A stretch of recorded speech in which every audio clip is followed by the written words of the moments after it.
ام خازن كنت تشك ورثي ماذا هيك وهاجر تشك حرك هي يعني كنت خاطري وخبري عرب او كرد كوفا كوكش ورثي مرة لأنه منطقي ما منطقة مختلطة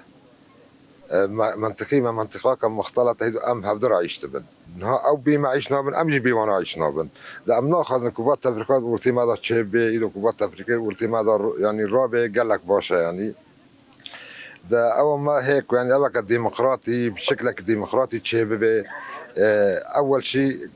فتنة رابن يعني قال لك تدنيري دوري ما سواء كرمانج او عربي دوري ما دنيري يقدر كيف ضاكد كي او يجي خرب كي يعني معناته كانه فتنه هند شغليه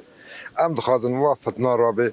وجوك ديمقراطي بالمرة شاب كردان وعرب را ام بي هذه المنطقه هي نوبي وهذا ويجي ام دخل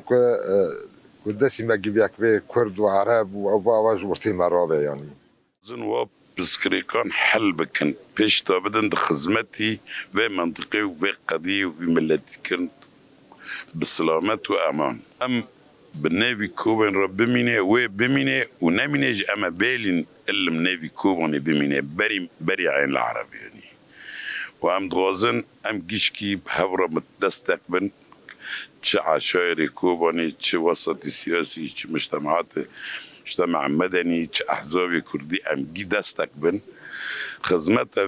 في ملتي في دريكن وخدمتها قضية كردي كان خدمتها حقوق الشعب الكردي للسوري ام دوازن اندماجك چه ببه حقی مگیاند و اندماجه ده بینی هفته به نه قارما که مشکن شو کردی راکن عربی تکن مناک بینی چلبی